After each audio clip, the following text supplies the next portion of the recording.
Kamakshipalya police ಠಾಣೆಯಲ್ಲಿ ವರದಿಯಾಗಿರ್ತಕ್ಕಂತಹ ಒಂದು ಕೊಲೆ ಪ್ರಕರಣದ ಹಿನ್ನೆಲೆಯಲ್ಲಿ ಕನ್ನಡ ಚಲನಚಿತ್ರರಂಗದ ಓರ್ವ ನಟರನ್ನು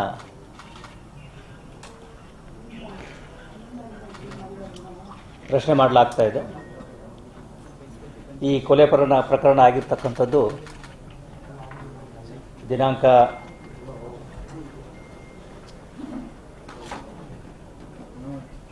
9ರಂದು ಅಂದರೆ ಭಾನುವಾರದಂದು ಸಿಕ್ಕಂತಹ ಒಂದು ಅಪರಿಚಿತ ಗಂಡಸಿನ ಶವದ ಆಧಾರದ ಮೇರೆಗೆ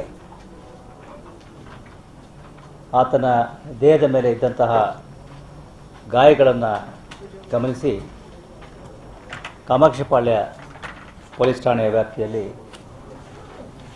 ಕೊಲೆ ಪ್ರಕರಣವನ್ನು ಭಾನುವಾರದ ದಿವಸವೇ ರಿಜಿಸ್ಟರ್ ಮಾಡಿಕೊಳ್ಳಲಾಗಿತ್ತು.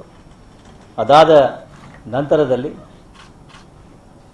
CCTV ಮತ್ತು ಇತರ ತಾಂತ್ರಿಕ ಸಾಕ್ಷಿಗಳ ಆಧಾರದ ಮೇಲೆ ಈ ಕೊಲೆಯಾದ ವ್ಯಕ್ತಿಯ ಗುರುತು ಪರಿಚಯ ಗೊತ್ತಾಗಿದ್ದು, ಆತ ಚಿತ್ರದುರ್ಗ ನಗರದ ರೇಣುಕಾಸ್ವಾಮಿ ಅಂತೇಳಿ ಈಗಾಗಲೇ ಗೊತ್ತಾಗಿದೆ.